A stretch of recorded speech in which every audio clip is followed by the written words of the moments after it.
A member of the group announced last week that he's thinking of leaving the group.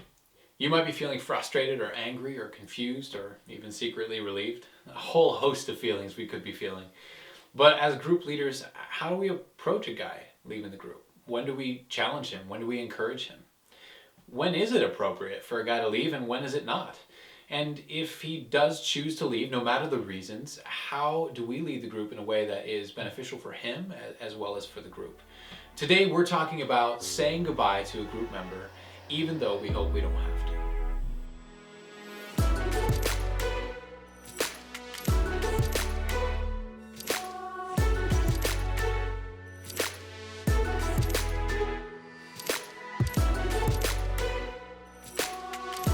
Hey guys, I'm Steve. And I'm Lyle. And this is Level Up, the 10-minute monthly dose of leadership training that will help you take your next level group To the next level. Hey guys, let's back up just a minute here and actually think through a number of ways that a member of your group could express their decision or their desire to leave a group. We want to talk about those ways, think through the reasons that might be given, explore together how we as leaders should respond, and then talk about some of the potential end results. But throughout this video, we want you to keep one thing in mind. Never let a guy just leave. Always dig deeper and always pursue. So let's start with number one. How might we as group leaders find out about a guy wanting to leave? Well, if you're lucky, he will talk to you in advance, go to the leader and express his concerns and his desire to leave. Yeah. That would be nice, ideal, kind. Yeah, kind. We'd love that, but it doesn't always happen that way. It could be that you're sitting in group and he just drops the bomb. Guys, I'm leaving. Here's the reasons why. That could be how it happens, and frankly, that can be such a blow to the gut for the leader and such a discouragement for the group. What's another way? Well, he communicates by not communicating. He doesn't show up. He just stops showing up, or maybe he sends an email, which again is kind of another wimpy way of expressing to a group of guys he's been with for a long time that he's not going to be staying anymore. So, but no matter the way that he shares with us that he is thinking about leaving, there's going to be some reasons behind that. And there's a whole host of them, and they're not always black and white. There could be some stronger reasons, and there's probably also some weaker reasons that a person might be thinking about leaving. Yeah, but no matter whether they're strong or weak, we always want to encourage that guy to fold the group into his decision-making process. That's right. This is why the group actually exists, for times like these, when the temptation is actually at its strongest to isolate ourselves. Mm-hmm. And this is the time we most need grace-filled accountability and the collective wisdom of a small group. So what are some of those reasons that a guy might give? Maybe it's he's moving from city to city, or maybe he's moving from church to church. I think in each of these cases, we want to just slow things down a little bit and ask some tough questions. Why is he actually considering this move? What are some of the reasons behind it? Let's ask those hard questions, but then also, how might it impact? How might it impact him? How might it impact his church? How might it impact his family if he has one? How might it impact his friends? How might it impact his spiritual growth? And his group. Yeah, absolutely. Yeah. So we want to be asking these tough questions about city, church, these big decisions to move. We want to make sure that we're asking those questions. Absolutely. What would be another reason? Yeah, so I think maybe he's feeling dissatisfied. Dissatisfied about some of the ways the group has turned out. It's not what he expected. Maybe he's bored. Maybe he's feeling like the group is repetitious. Or maybe the group just isn't helping him the way he thought it might. He was hoping to grow. He was hoping to be challenged. He was hoping to be encouraged and pursued, but that's just not happening. Yeah, well, that would be hard to hear all that, and as a leader.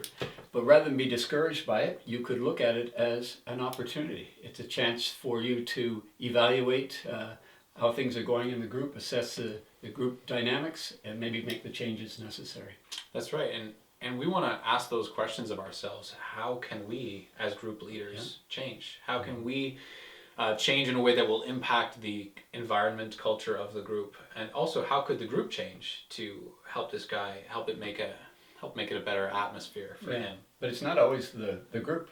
Could be the guy himself, right? That's right. What would you do there? So maybe we need to ask him that question. How can you help us change the group situation for the better. I don't think dissatisfaction is ever a good reason to leave a group, but it is a reason to press in more and find out what's going on. Great point. Well, what's another reason that a guy might give to leave?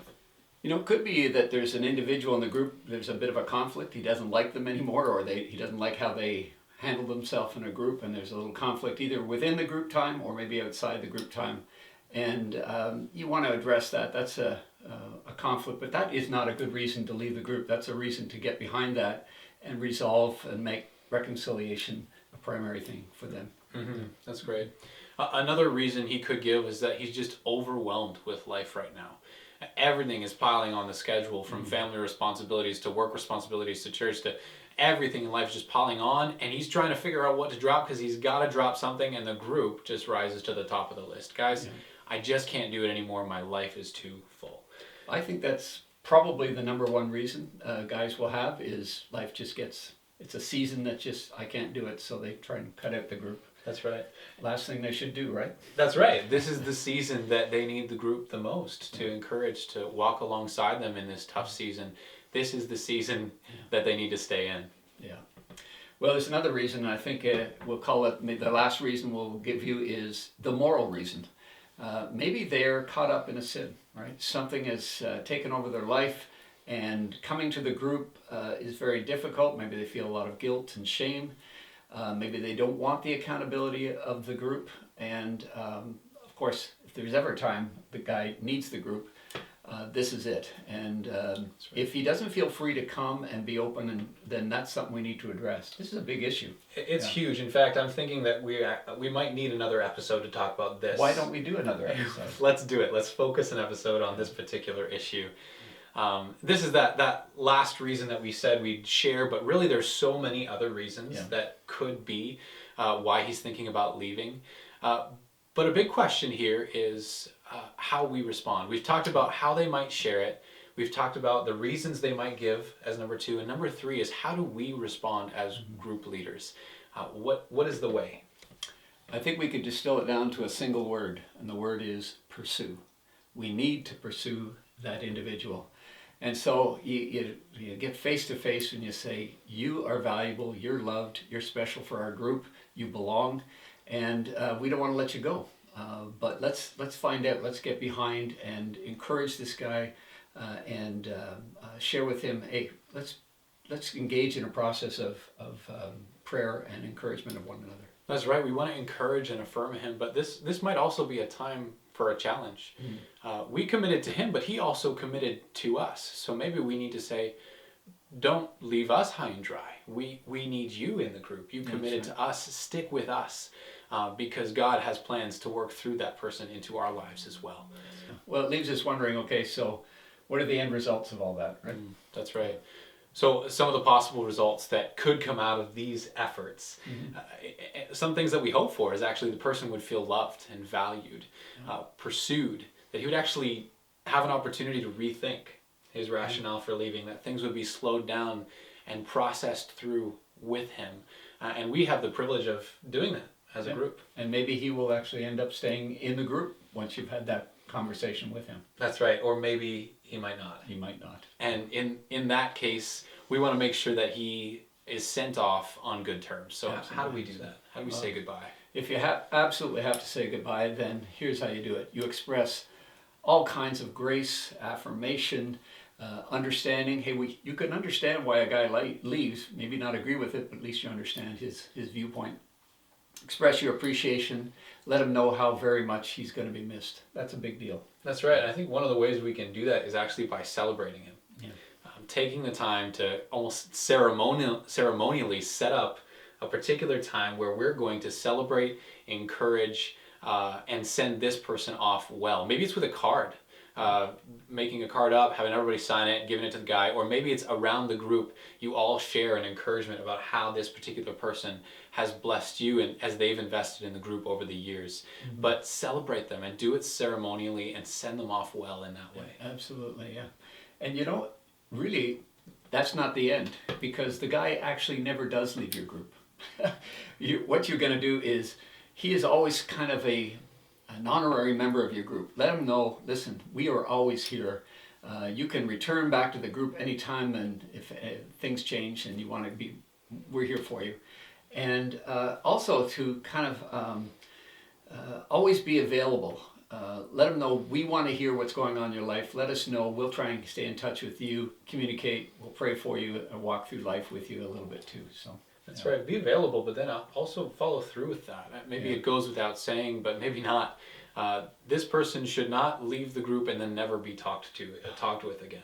Let's be the worst thing. That's right. Let's pursue them even after they leave with conversation and friendship and connection. Absolutely. Yeah. So we shared with you the ways that a person could actually divulge that they're thinking about leaving, the reasons they might give. Number 3, how we should respond as group leaders. And number 4, what some of the expected end results could be and how to say goodbye. In the show notes today, you're going to find a summary of those points, as well as a bonus document called Signs That a Group Member May Be Considering Leaving, just to kind of keep our eyes open for some of those indicators that maybe they're getting to that point before they actually share. Yes. So check those out below. Hopefully they will be of help to you. And then before you go, make sure you hit the subscribe button so you can get the video next time. Yeah. And leaders, just want to say one more time, you matter. You're making a difference. We appreciate what you do. Keep up the good work. Press on. The Lord is using you. Thanks so much. Thank you.